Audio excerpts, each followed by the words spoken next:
Menertawakan dunia persilatan. Xiao Jianghu. Audiobook, novel silat. Cerita, Jin Yong. Jilid 81. Akan tetapi, si nenek yang bersembunyi di dalam semak-semak tetap saja diam tanpa menghiraukan ucapan Biksu Fang Sheng. Jika saudara tidak sudi tampil ke muka, maafkan jika saya terpaksa bertindak kurang sopan, lanjut Fang Sheng kemudian. Usai berkata demikian, kedua tangannya sedikit bergerak ke belakang untuk mengerahkan tenaga dalam, sampai-sampai kedua lengan bajunya pun menggelembung seperti genderang. Menyusul kemudian kedua tangannya itu dihantamkannya ke depan. Maka terdengarlah suara berderak yang keras, puluhan batang semak patah dan berhamburan, serta ranting dan dedaunan pohon pun beterbangan di udara. Rupanya sang biksu tua telah mengerahkan pukulan jarak jauh yang diikuti dengan suara teriakan manusia dan terlihat sesosok bayangan melompat keluar. Ling Huchong yang terikat perjanjian lekas-lekas memutar tubuh ke arah lain meskipun dalam hati sangat penasaran ingin melihat wajah si nenek. Ia hanya bisa mendengar suara Xin Guoliang dan Jueming yang berteriak bersamaan, disusul dengan suara nyaring benturan senjata yang cepat dan ramai, bagaikan hujan deras menerpa jendela. Jelas si nenek sudah terlibat pertempuran melawan Biksu Fang Sheng dan ketiga keponakannya. Saat itu jam 10 pagi, matahari masih agak condong di ufuk timur. Meskipun hatinya gelisah, namun sedikitpun Ling Huchong tidak berani menoleh karena memegang janji. Ia hanya bisa melihat bayangan yang berseliweran di tanah. Tampak bayangan Fang Sheng tidak memegang senjata, sedangkan Jueming bersenjatakan tongkat Fang Bian, Huang Guobai menggunakan golok, dan Xin Guoliang memakai pedang. Sebaliknya, si nenek tampak memegang sepasang pedang pendek, bentuknya mirip belati. Pendek sekali kedua senjata itu dan sangat tipis seakan-akan tembus cahaya. Dengan hanya melihat bayangannya, sukar sekali ditebak senjata macam apa yang dipegang si nenek. Terdengar pula suara Xin Guoliang dan kedua saudaranya membentak-bentak dengan ganas, sedangkan Fang Sheng dan si nenek bertarung tanpa bersuara sama sekali. Ling Huchong berseru dari tempatnya berdiri, segala urusan dapat dibicarakan secara baik-baik. Kalian 4 orang laki-laki mengeroyok seorang nenek tua, kesatria macam apa kalian ini? Nenek tua? Hehe, rupanya bocah ini mimpi di siang bolong, ejek Huang Guobai. Dia itu. Belum habis ia berkata, mendadak Fang Sheng berseru, Guobai, awas. Namun sudah terlambat. Terdengar suara Huang Guobai menjerit, "Ah!" Sungguh hati Ling Huchong terkejut bukan kepalang. Dalam hati ia berpikir, betapa lihai ilmu silat nenek. Baru saja Biksu Fang Sheng mengobrak-abrik semak dan pepohonan dengan menggunakan kibasan lengan baju, menunjukkan tenaga dalamnya jarang ada tandingan di dunia persilatan. Namun, dengan 1 melawan 4, nenek masih berada di atas angin dan dapat menjatuhkan salah seorang pengeroyoknya. Bahkan kemudian terdengar jeritan keras Jueming pula. Tongkat besi yang ia pegang terlepas dan melayang melewati kepala Ling Huchong sampai beberapa meter, kemudian jatuh di tanah. Kini bayangan orang yang berseliweran itu sudah berkurang 2. Tinggal Fang Sheng dan Xin Guoliang saja yang masih bertempur dengan sengit menghadapi si nenek. Amitabha, dosa, dosa, seru Fang Sheng. Kau sudah turun tangan begitu keji. Berturut-turut 3 orang keponakanku telah kau bunuh. Terpaksa aku harus melayanimu dengan segenap tenaga. Menyusul terdengarlah angin berdesir 3 kali. Agaknya Fang Sheng juga telah mengeluarkan senjatanya, semacam tongkat atau toya kayu. Ling Huchong merasa ada hembusan angin yang kuat di belakangnya, makin lama makin keras sehingga selangkah demi selangkah ia pun terdesak maju. Setelah Fang Sheng menggunakan senjata, keadaan menjadi berubah. Kali ini terdengar suara napas si nenek yang mulai terengah-engah. Sepertinya tenaganya sudah banyak berkurang. Buang senjatamu dan aku takkan menyusahkan dirimu, seru Fang Sheng. Kau boleh ikut kami ke biara Shaolin untuk melapor kepada kepala biara. Terserah apa yang menjadi kebijakannya demi menyelesaikan masalah ini. Namun si nenek tidak menjawab. Ia menyerang dengan gencar beberapa kali ke arah Xin Guoliang sehingga murid Shaolin tersebut agak kelabakan. Pria bersuara nyaring itu terpaksa melompat mundur agar memberi jalan Fang Sheng untuk menyambut serangan lawan. Setelah tenang kembali, Xin Guoliang mencaci maki, "Siluman betina, hari ini kalau kau tidak dicincang sampai habis, maka dendamku tak akan puas." Segera ia pun memutar pedang dan menerjang maju. Tidak lama berselang, suara benturan senjata mulai mereda, tapi deru angin semakin kencang. Biksu Fangsheng berkata, tenaga dalammu bukan tandinganku. Lebih baik kau membuang senjatamu dan ikut kami ke biara Shaolin. Kalau kau tetap bertahan, maka luka dalam yang kau derita akan semakin parah. Terdengar si nenek hanya mendengus. Tiba-tiba terdengar suara jeritan. Ling Huchong merasa tengkuknya terciprat beberapa tetes cairan. Waktu ia meraba, terlihat telapak tangannya berwarna merah. Titik-titik air yang menciprat pada lehernya itu ternyata darah segar. Xian Cai, sekarang kau sudah terluka, tidak mampu melawan lagi. Ketahuilah bahwa aku tetap mengutamakan welas asih, kata Fangsheng. Perempuan keparat ini adalah siluman betina aliran sesat. Lekaslah paman guru membinasakan dia untuk membalaskan sakit hati kematian 3 orang saudara. Terhadap kaum iblis mana boleh pakai welas asih segala, seru Sin Guoliang dengan nada murka. Suara napas si nenek terdengar semakin payah. Langkahnya juga mulai sempoyongan seakan-akan setiap saat bisa saja tubuhnya roboh. Diam-diam Ling Huchong membatin, nenek menyuruhku mengawalnya, untuk melindungi dia dari kejaran musuh. Kini ia menghadapi bahaya, mana boleh aku hanya berpangku tangan? Meskipun Biksu Fangsheng seorang pendeta agung yang saleh, namun orang bermarga Sin itu kasar dan berangasan. Aku tidak akan membiarkan nenek jatuh ke tangannya. Karena pikirannya sudah bulat, ia segera mencabut pedang dan berseru, Maha Biksu Fangsheng dan Sesepuh Sin, mohon kalian sudi bermurah hati dan menghentikan pertempuran ini. Kalau tidak, terpaksa aku akan bertindak kurang sopan kepada kalian. Sin Guoliang menjadi gusar mendengarnya. Ia pun membentak, kawanan iblis. Kubunuh saja kau sekalian. Ia berteriak sambil pedangnya menusuk ke punggung Ling Huchong yang berdiri membelakangi itu. Ling Huchong tetap memegang janjinya dan tidak berani berpaling supaya tidak memandang wajah si nenek. Ia hanya berusaha menghindar ke samping. Mendadak terdengar si nenek berseru, awas! Sin Guoliang sendiri adalah jago pilihan di antara murid-murid angkatan kedua biara Shaolin. Maka ketika Ling Huchong menghindar ke samping, tahu-tahu pedang pria itu juga menyusul miring ke samping. Anehnya, yang terdengar kemudian justru suara Sin Guoliang yang menjerit keras. Tubuhnya terlempar ke atas dan melayang melewati samping kiri Ling Huchong, kemudian terbanting di atas tanah. Sesudah kejang-kejang beberapa kali, nyawanya pun melayang. Entah bagaimana caranya ia bisa tewas mengenaskan di tangan si nenek. Pada saat yang hampir bersamaan terdengar pula suara pukulan yang keras diikuti dengan jeritan. Rupanya Biksu Fangsheng berhasil memukul tubuh si nenek sampai roboh terjungkal ke dalam semak belukar. Ling Huchong terkejut bukan main. Ia pun berseru memanggil, nenek, bagaimana keadaanmu? Dari balik semak-semak hanya terdengar suara si nenek mengerang kesakitan. Ling Huchong merasa agak lega karena perempuan itu masih hidup. Dengan cepat ia pun memiringkan tubuh, lantas pedangnya segera menusuk ke arah Fangsheng. Karena serangan Ling Huchong yang tiba-tiba serta jitu arahnya itu, mau tidak mau Fangsheng terpaksa harus melompat mundur. Ling Huchong terus saja menusuk. Fangsheng mengangkat senjatanya untuk menangkis. Ling Huchong pun menarik serangannya dan memutar tubuh sehingga sekarang berhadapan muka dengan sang biksu tua. Dapat dilihatnya ternyata senjata yang dipakai Fangsheng berupa sepotong pentungan kayu yang panjangnya tidak lebih dari setengah meter saja. Ling Huchong pun tercengang. Ia berpikir, sungguh tak kusangka senjata yang ia gunakan hanya berupa sepotong kayu pendek ini. Tenaga dalam biksu Shaolin ini sangat kuat. Jika aku tidak dapat mengalahkannya dengan ilmu pedangku, tentu nenek sukar diselamatkan. Usai berpikir demikian ia pun mengerahkan ilmu 9 pedang dugu. Pedangnya lantas menikam ke atas dan ke bawah, menyusul menusuk lagi sebanyak 2 kali. Seketika raut muka Fangsheng berubah hebat. Ia hanya bisa berseru, kau. Namun sedikit pun Ling Huchong tidak berhenti menyerang. Ia sadar tenaga dalamnya sudah musnah.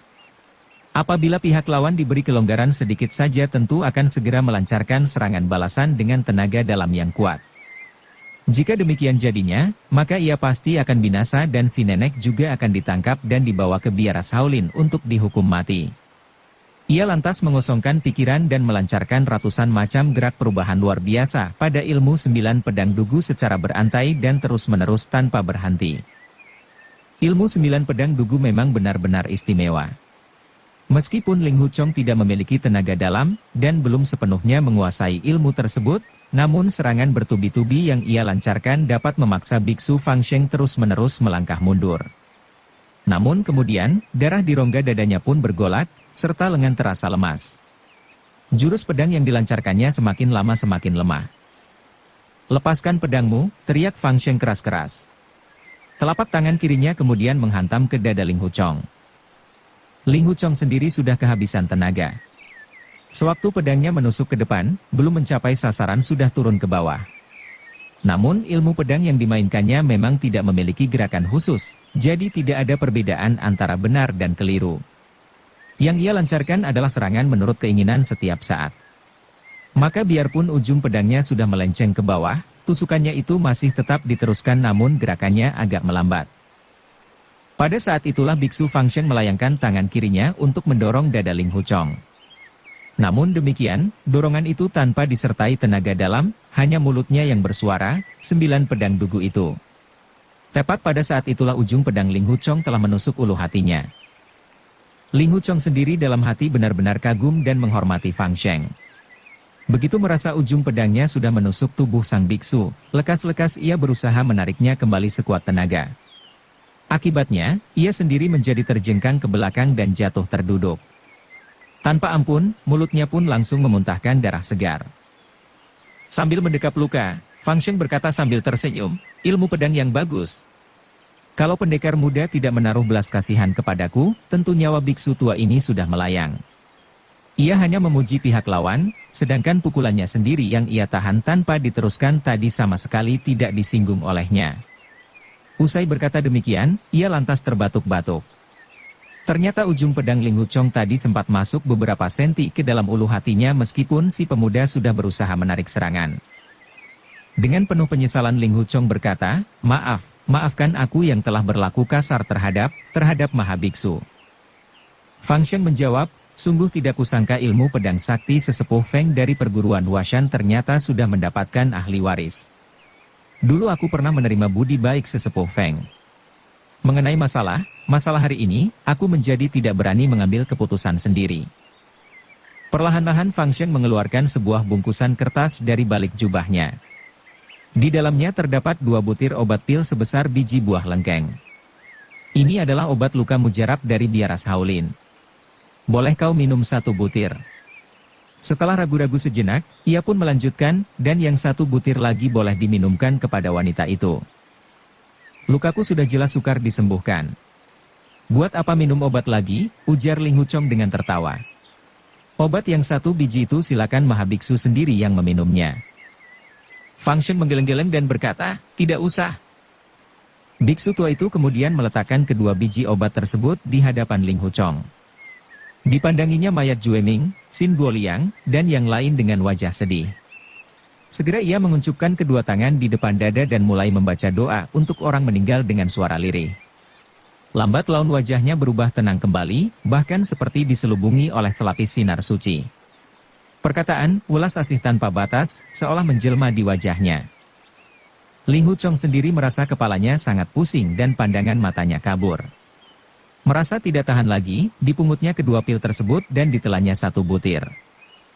Selesai berdoa, Fangsheng berkata kepada Ling Huchong, "Pendekar muda, kau adalah ahli waris ilmu 9 pedang dugu sesepuh Feng, tentu kau bukan pengikut aliran sesat. Kau berjiwa kesatria dan berbudi luhur, tidak seharusnya kau mati begini saja. Hanya saja luka yang kau derita memang aneh luar biasa dan sukar disembuhkan dengan obat maupun tusuk jarum. Satu-satunya jalan keluar agar jiwamu bisa tertolong adalah kau harus belajar ilmu tenaga dalam tingkat paling tinggi. Menurut pendapat si biksu tua ini, sebaiknya kau ikut denganku ke biara Shaolin. Aku akan melapor kepada kakak kepala dan memohon beliau supaya sudi mengajarkan intisari ilmu tenaga dalam yang paling tinggi dari biara Shaolin kepadamu. Dengan demikian luka dalam yang kau derita itu akan dapat disembuhkan."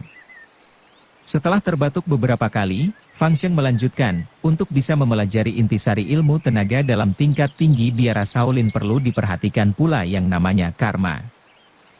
Aku sendiri tidak ada karma baik sehingga tidak bisa belajar ilmu tersebut. Kakak kepala biara sangat bijaksana dan berpandangan luas.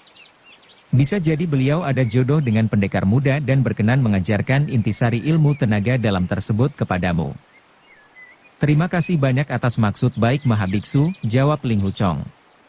Biarlah nanti sesudah saya mengantar nenek ke suatu tempat yang aman, apabila saya beruntung belum mati, tentu saya akan datang ke biara Shaolin untuk menyampaikan sembah kepada biksu kepala dan Mahabiksu. Kau memanggilnya nenek, sahut Fang Sheng menegas. Pendekar muda, kau murid pertama dari perguruan lurus bersih, jangan kau bergaul dengan kaum sesat. Biksu tua ini memberi nasihat dengan tujuan baik, harap pendekar muda memikirkannya baik-baik. Seorang laki-laki sejati sekali berjanji mana boleh menariknya kembali, ujar Ling Huchong. Biksu Fang Sheng menghela napas dan berkata, baiklah, saya akan menunggu kedatangan pendekar muda di biara Shaolin. Ia kemudian memandangi keempat jenazah keponakannya yang masih tergeletak di tanah, dan berkata, 4 wadah sudah kosong, dikubur atau tidak juga tiada bedanya. Setelah meninggalkan dunia, semuanya berakhir sudah. Perlahan-lahan ia memutar tubuh kemudian melangkah pergi. Ling Huchong duduk di tanah dengan napas terengah-engah. Sekujur tubuhnya terasa nyeri, tak dapat bergerak. Ia kemudian bertanya, nenek, apakah kau baik-baik saja? Terdengar suara berisik yang disusul kemudian dengan munculnya si nenek dari balik semak-semak yang kemudian berkata, aku tidak akan mati semudah itu. Ling Huchong, kau boleh ikut pergi bersama biksu tua itu. Dia bilang lukamu bisa disembuhkan. Ilmu tenaga dalam perguruan Shaolin tiada bandingannya di dunia ini. Kenapa kau tidak ikut dia pergi saja? Aku sudah berjanji akan mengawal nenek. Sudah seharusnya aku mengawalmu sampai tempat tujuan, sahut Ling Huchong. Kau sendiri menderita penyakit, masih bicara tentang pengawalan segala, balas si nenek. Tapi nenek sendiri juga terluka. Biarlah kita tinggal bersama saja, sahut Ling Huchong dengan tertawa. Aku berasal dari golongan sesat dan kau adalah murid golongan lurus bersih. Lebih baik kau jangan bergaul dengan aku agar tidak merusak nama baik perguruanmu, kata si nenek. Aku tidak punya nama baik apa-apa. Peduli apa dengan pendapat orang lain, jawab Ling Huchong. Nenek, kau sangat baik kepadaku. Ling Huchong bukanlah manusia yang tidak kenal budi. Saat ini kau dalam keadaan terluka parah. Jika ku tinggal pergi begitu saja apakah aku masih dapat dianggap sebagai manusia? Tapi kalau saat ini aku tidak terluka parah, tentu kau akan pergi, bukan? Tanya si nenek. Ling Huchong menjawab dengan tertawa, jika nenek tidak peduli dengan kebodohanku dan bersedia ditemani olehku, maka aku siap selalu berada di sampingmu sebagai teman mengobrol. Hanya saja watakku ini memang kasar dan suka berbuat menurut keinginanku. Jangan-jangan hanya beberapa hari saja nenek sudah merasa bosan dan tidak suka bicara denganku lagi. Si nenek hanya mendengus. Ling Huchong segera menyodorkan tangannya ke belakang tanpa melihat wajah si nenek, untuk memberikan pil dari biksu Fang Sheng tadi, sambil berkata, nenek, biksu terkemuka dari biara Shaolin itu memang luar biasa. Nenek sudah membunuh 4 orang keponakannya, tapi dia malah memberikan obat mujarab ini kepadamu, sedangkan dia sendiri tidak meminumnya. Orang-orang itu selalu menyombongkan diri sebagai golongan lurus bersih. Mereka hanya manusia yang pura-pura baik. Aku tetap tidak menaruh hormat kepada mereka, jawab si nenek ketus. Nenek, silakan kau minum saja obat ini, pinta Ling Huchong. Sesudah kutelan 1 butir tadi, badanku terasa jauh lebih segar. Dada dan perutku terasa lebih lega. Si nenek hanya mendengus sekali dan masih tidak mau menerima obat itu. Nenek. Belum selesai ucapan Ling Huchong, mendadak si nenek menyela, sekarang hanya tinggal kita berdua. Mengapa masih saja memanggil nenek? Nenek tidak ada habis-habisnya. Maukah kau mengurangi panggilanmu itu? Baiklah, tentu saja, sahut Ling Huchong sambil tertawa. Silakan minum obat ini. Jika kau bilang obat dari biara Shaolin itu sangat bagus, sedangkan obat pemberianku tadi kau anggap kurang bagus, kenapa tidak kau habiskan saja semua obat pemberian biksu tua itu sekaligus? Tanya si nenek. Memangnya aku pernah bilang kalau obatmu kurang bagus? Janganlah berpikiran seperti itu, sahut Ling Huchong. Lagi pula obat dari biara Shaolin yang baik ini justru hendak diminumkan kepadamu agar tenagamu lekas pulih. Dengan demikian kau dapat melanjutkan perjalanan. Jadi kau merasa kesal menemani aku di sini, ya? Tanya si nenek. Jika demikian, maka kau boleh segera pergi. Aku juga tidak memaksamu untuk tetap tinggal di sini. Diam-diam Ling Wuchong merenung, mengapa nenek mendadak marah-marah kepadaku? Ah, barangkali karena lukanya tidak ringan, badannya pun terasa sakit, sehingga dengan sendirinya sifatnya menjadi ketus dan mudah naik pitam. Maka dengan tertawa ia pun menjawab, saat ini selangkah pun aku tidak sanggup berjalan. Sekalipun mau pergi juga tidak dapat. Lagi pula. Hahaha. Lagi pula apa? Kenapa haha segala? Apa yang kau tertawakan? Damprat si nenek dengan gusar. Hahaha. Lagi pula, seandainya aku bisa berjalan juga aku tidak ingin pergi, kecuali kalau kau mau pergi bersamaku, sahut Ling Wuchong dengan tertawa. Selama ini ia selalu sopan kepada si nenek. Namun karena si nenek kini sedang marah-marah tanpa alasan yang jelas, ia pun bicara seenaknya pula. Namun mendengar itu si nenek hanya diam tak menjawab. Entah apa yang sedang ia renungkan. Ling Wuchong pun berkata, Nenek. Nenek lagi, tukas si nenek. Apa barangkali selama hidupmu tidak pernah memanggil nenek kepada orang, begitu? Apa kau tidak bosan terus memanggil begitu kepadaku? Ya sudah, selanjutnya aku takkan memanggil nenek lagi kepadamu, ujar Ling Wuchong tertawa. Tapi lantas aku harus memanggil apa? Si nenek diam saja. Selang sejenak baru ia berkata, di sini hanya ada kita berdua saja, kenapa harus memakai panggilan segala? Asal kau membuka mulut tentu aku yang kau ajak bicara. Tidak mungkin kau mengajak bicara orang lain, bukan? Tetapi terkadang aku suka menggumam sendiri. Jadi, janganlah kau salah paham, ya, kata Ling Wuchong dengan tertawa. Kau suka bicara sembarangan. Pantas adik kecilmu tidak suka lagi padamu, ejek si nenek. Ucapan ini benar-benar mengenai lubuk hati Ling Wuchong. Perasaannya menjadi pilu. Ia merenung, adik kecil tidak suka kepadaku, jangan-jangan memang disebabkan cara bicara dan tingkah lakuku yang suka sembarangan. Ya, adik Lin memang lebih sopan dan tahu aturan. Dia benar-benar seorang laki-laki budiman dan lemah lembut, serupa dengan guru. Jangankan adik kecil, jika aku menjadi wanita juga akan suka kepada adik Lin dan tidak sudi kepada pemuda bergajulan macam diriku ini. Wahai, Ling Wuchong, selamanya kau suka mabuk-mabukan dan gila-gilaan, tidak patuh pada aturan perguruan, benar-benar pemuda yang sukar ditolong lagi. Aku pernah bergaul dengan maling cabul Tian Boguang, pernah tidur pula di rumah pelacuran kota Hengshan. Semua ini tentu membuat adik kecil merasa tidak senang. Melihat Ling Wuchong termenung, si nenek lantas berkata, ada apa? Ucapanku tadi apa melukai perasaanmu? Kau menjadi marah, begitu? Tidak, aku tidak marah. Ucapanmu memang tepat, bicaraku memang suka sembarangan, tingkah lakuku juga seenaknya. Pantas saja kalau adik kecil tidak senang kepadaku, begitu pula guru dan ibu guru. Kau tidak perlu sedih.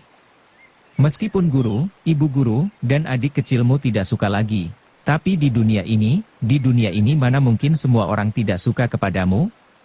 Ucapannya ini terdengar sangat lembut dan penuh penghiburan. Ling Wuchong merasa sangat terharu dan berterima kasih. Begitu terharunya sampai tenggorokan seakan-akan tersumbat. Dengan terputus-putus ia berkata, nenek sungguh baik kepadaku. Sekalipun di dunia ini tidak ada orang yang suka kepadaku juga tidak menjadi soal. Kau punya mulut yang manis, pintar menyenangkan hati orang. Pantas saja orang semacam Lan Feng Huang dari Sekte Lima Dewi sampai tergila-gila kepadamu, kata si nenek. Sudahlah, sekarang kau tidak dapat berjalan dan aku pun tidak dapat berkutik. Hari ini kita terpaksa harus bermalam di bawah tebing sana. Entah hari ini kita akan mati atau tidak. Kalau hari ini tidak mati, entah besok akan mati atau tidak. Kalau besok tidak mati, entah lusa akan mati atau tidak, kata Ling Wuchong dengan tertawa. Sudahlah, jangan bicara sembarangan lagi, kata si nenek. Sekarang kau boleh merangkak ke sana perlahan-lahan, biar aku menyusul di belakangmu. Jika kau tidak minum obat pemberian biksu tua itu, mungkin aku tidak sanggup merangkak meskipun hanya satu langkah, kata Ling Wuchong. Kau bicara sembarangan lagi. Kalau aku tidak minum obatnya, mengapa kau yang tidak sanggup merangkak? Aku tidak bicara sembarangan, jawab Ling Wuchong. Kalau kau tidak mau minum obat itu, tentu lukamu sukar disembuhkan, tentu kau tidak punya semangat untuk memetik kecapi lagi. Hatiku akan cemas, sehingga aku tidak mempunyai tenaga lagi untuk merangkak ke sana. Jangankan untuk merangkak, bahkan untuk berbaring di sini saja aku sudah tidak punya tenaga lagi. Si nenek tertawa, hihihihi. Untuk berbaring di sini saja kau tidak punya tenaga? Ya. Bukankah di sini adalah tanah yang miring? Jika aku tidak bertenaga, seketika aku akan menggelinding dan terjerumus ke dalam sungai di bawah sana. Coba bayangkan, andaikan aku tidak mati terbanting bukankah akan mati tenggelam juga? Si nenek menghela napas dan berkata, kau terluka parah, jiwamu setiap saat bisa melayang. Tapi kau masih sempat bergurau segala. Sungguh jarang dijumpai orang aneh seperti dirimu ini. Perlahan-lahan Ling Wuchong melemparkan pil pemberian biksu Fang Sheng ke belakang, dan berkata, silakan minum obat ini. Setiap orang yang menganggap dirinya dari golongan lurus bersih tentu bukan manusia baik-baik, gerutu si nenek. Jika aku makan obat dari Shaolin ini hanya akan membuat kotor mulutku saja. Tiba-tiba Ling Wuchong menjerit. Tubuhnya kehilangan keseimbangan dan terguling ke samping. Sekejap kemudian ia pun jatuh menggelinding ke bawah mengikuti tanah tebing yang miring itu. Kontan saja si nenek terkejut dan berteriak, hei, hati-hati. Akan tetapi, tubuh Ling Wuchong terus saja menggelinding ke bawah. Tanah miring itu tidak terlalu terjal, tapi jaraknya lumayan panjang. Sesudah menggelinding sekian lama, barulah Ling Wuchong mencapai tepi sungai kecil di bawahnya. Dengan sekuat tenaga tangan dan kakinya terpentang untuk menahan tubuh supaya berhenti menggelinding. Hei, bagaimana keadaanmu? Tanya si nenek. Muka dan tangan Ling Wuchong lecet dan berdarah karena tergores kerikil-kerikil tajam di sepanjang tanah miring tadi. Dengan menahan rasa sakit ia diam saja tanpa memberi jawaban. Baiklah, aku akan minum obat busuk dari biksu tua tadi. Lekas kau naik kemari, seru si nenek. Kata-kata yang sudah diucapkan harus dilaksanakan, kata Ling Wuchong. Tapi karena jarak kedua orang itu sudah agak jauh, ditambah lagi keadaan pemuda itu sudah lemas, maka suaranya tidak bisa terdengar oleh si nenek. Kau bilang apa? Tanya si nenek. Aku. Napas Ling Wuchong terengah-engah, tidak sanggup melanjutkan. Lekas naik kemari. Aku berjanji padamu akan meminum obatnya, kata si nenek. Ling Wuchong bangkit terhuyung-huyung. Ia bermaksud merangkak ke atas. Ternyata menggelinding ke bawah jauh lebih mudah daripada merangkak ke atas yang baginya terasa seperti memanjat langit. Hanya 2 langkah saja ia merangkak kakinya sudah terasa lemas dan terbanting jatuh, bahkan kembali menggelinding sampai tercebur ke sungai kecil di bawah. Dari atas si nenek dapat melihat jatuhnya Ling Wuchong itu dengan jelas. Karena merasa khawatir, tanpa pikir panjang ia pun ikut menjatuhkan diri dan menggelinding ke bawah sehingga sampai di samping Ling Wuchong. Dengan cepat sebelah tangannya memegangi pergelangan kaki kiri Ling Wuchong agar tidak terperosok masuk lebih dalam di sungai kecil tersebut, sementara tangan yang lain dijulurkan untuk mencengkeram dan menarik punggung pemuda itu ke atas. Keadaan Ling Wuchong sudah basah kuyup dan sempat minum beberapa teguk air. Matanya sudah berkunang-kunang. Setelah menenangkan diri, tiba-tiba ia melihat 2 sosok bayangan di dalam air sungai yang jernih itu. Bayangan tersebut adalah dirinya sendiri yang sedang dicengkeram punggungnya oleh seorang gadis entah siapa. Ling Wuchong tercengang. Mendadak terdengar suara gadis itu muntah darah. Ling Wuchong merasa tengkuknya tersiram darah segar yang masih hangat, bersamaan kemudian gadis itu pun terkulai di atas punggungnya dalam keadaan lemas lunglai. Tentu saja Ling Wuchong dapat merasakan tubuh gadis itu yang halus dan lunak telah menempel di atas punggungnya. Terasa pula rambut si nona yang panjang mengusap-usap mukanya. Pikirannya pun terheran-heran dan melayang jauh. Dalam bayangan di permukaan air itu, terlihat setengah dari wajah si nona. Bulu matanya sangat lentik. Meskipun tidak terlihat jelas, namun dapat dipastikan wajah gadis itu sangat cantik jelita. Usianya baru sekitar 7 atau 18 tahun saja. Seketika hati Ling Wuchong pun terheran-heran, siapakah nona ini? Mengapa mendadak datang seorang gadis secantik ini menolong diriku? Gadis itu ternyata pingsan di punggung Ling Wuchong. Perlahan-lahan Ling Wuchong mencoba memutar tubuh untuk memapah gadis itu. Namun apa daya, sekujur tubuhnya terasa lemas lunglai bahkan 1 jari sekalipun susah bergerak. Ia merasa seperti berada di alam mimpi, melihat bayangan wajah yang cantik molek bagaikan bidadari surga loka itu. Selang agak lama, Terdengar gadis itu mulai membuka mata, kemudian berkata, "Apa kau sengaja menakut-nakuti aku, atau kau benar-benar tidak ingin hidup lagi?" Ling Huchong terkejut luar biasa karena suara gadis itu ternyata sama persis dengan suara si nenek yang dikawalnya tadi. Begitu terkejutnya sampai-sampai tubuh terasa menggigil gemetar. Ia berseru dengan suara terputus-putus, Kau apa? Aku tetap tidak sudi makan obat busuk pemberian biksu tua tadi. Kalau kau mau cari mati lagi, silakan saja. Aku ingin melihatnya, kata si gadis. Hah, nenek, ternyata kau seorang nona muda yang sangat cantik, ujar Ling Huchong tak percaya. Bagaimana kau tahu, seru nona itu terperanjat. Bocah yang tidak bisa memegang janji. Ternyata diam-diam kau telah mengintip mukaku. Gadis itu kemudian menunduk dan melihat bayangannya sendiri tercermin di permukaan sungai. Ia baru sadar kalau dirinya sedang terkulai lemah di atas punggung Ling Huchong. Seketika ia menjadi malu. Wajahnya merona merah. Sekuat tenaga ia meronta bangun, namun kakinya terasa lemas dan kembali jatuh terkulai. Lekas-lekas Ling Huchong menjulurkan kedua tangannya untuk menangkap tubuh gadis itu yang jatuh ke depan dadanya. Si gadis berusaha bangkit berkali-kali namun tenaganya sudah habis, bahkan ia merasa hampir pingsan. Terpaksa ia diam saja berada di pangkuan Ling Huchong. Dalam hati Ling Huchong merasa sangat heran. Ia kemudian bertanya, mengapa kau pura-pura menjadi seorang nenek untuk menipu aku? Kau pura-pura menjadi orang tua, sehingga membuat aku sampai. Membuatmu sampai bagaimana? Sahut si nona menegas. Kini pandangan Ling Huchong hanya berjarak belasan senti saja dari wajah gadis itu. Dia matinya kulit pipi si nona yang putih bersih merona kemerah-merahan. Sejenak kemudian baru ia melanjutkan, membuat aku berulang-ulang memanggil nenek kepadamu. Tidak malu. Padahal menjadi adik perempuanku saja kau masih terlalu kecil, tapi kau justru ingin menjadi nenekku. Kalau ingin menjadi nenek-nenek ya harus menunggu 80 tahun lagi. Si nona tertawa geli, hihihihi. Apa aku pernah mengatakan kalau diriku ini seorang tua? Kau sendiri yang tiba-tiba memanggil nenek kepadaku. Kau sendiri yang terus-menerus memanggil nenek. Bukankah tadi aku marah dan menyuruhmu jangan memanggil lagi? Kau yang sengaja memanggil demikian, bukan? Diam-diam Ling Huchong merasa ucapan si nona benar juga. Tapi karena ia telah tertipu cukup lama seperti orang bodoh, sehingga membuat hatinya kesal. Maka, ia pun berkata, kau melarang aku memandang wajahmu, bukankah sengaja hendak memperdaya diriku? Jika aku berhadapan muka denganmu mana mungkin aku memanggil nenek kepadamu? Sejak di kota Luoyang kau sudah menipu diriku. Kau telah bersekongkol dengan si tua Lu Sueng. Kau menyuruh dia memanggilmu dengan sebutan bibi.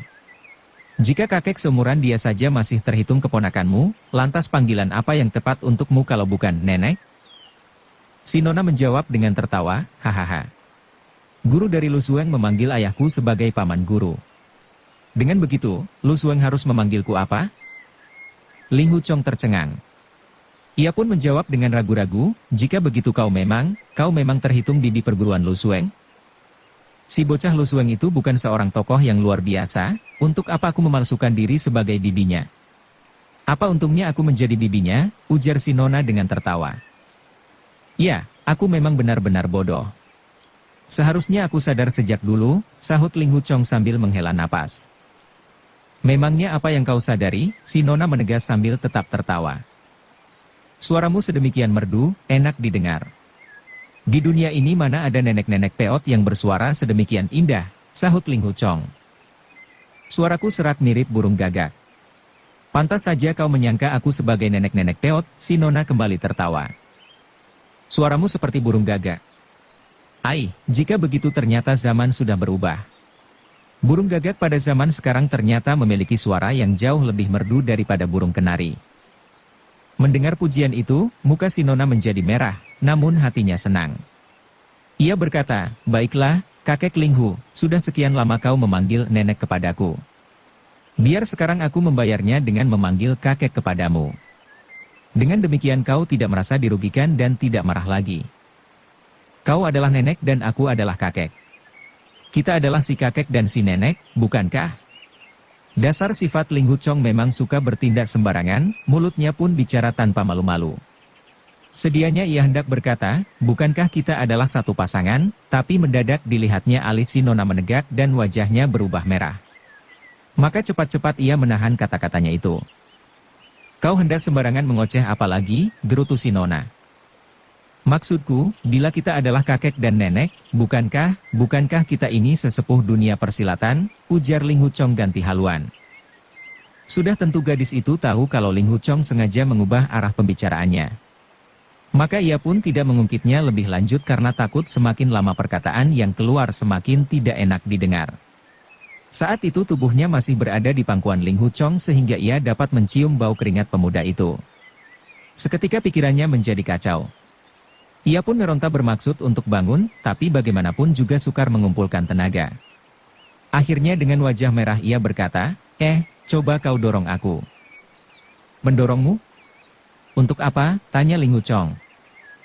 Kita seperti ini, apa terus begini? Tanya si Nona malu-malu. Kakek dan nenek memang harus begini, ujar Ling Huchong tertawa. Kau sembarangan mengoceh lagi. Nanti aku akan membunuhmu, bentak si Nona. Diam-diam Ling Huchong merasa takut mendengar ancaman itu. Ia mengetahui bagaimana saat gadis itu memaksa beberapa laki-laki hingga mencongkel biji mata sendiri sampai buta, lalu mengasingkan mereka ke sebuah pulau terpencil di Laut Timur. Mau tidak mau Ling Huchong merasa segan bergurau dengannya. Ia merenung, usianya masih sangat muda, tapi sekali bertempur saja sudah bisa membunuh 4 orang murid perguruan Shaolin. Ilmu silatnya jelas sangat tinggi, sikapnya juga begitu ganas. Sungguh sulit dipercaya kalau itu semua diperbuat oleh seorang nona cantik di depan mataku ini. Bersambung ke jilid 82. Dukung kami dengan subscribe, follow, like, komen dan share. Terima kasih.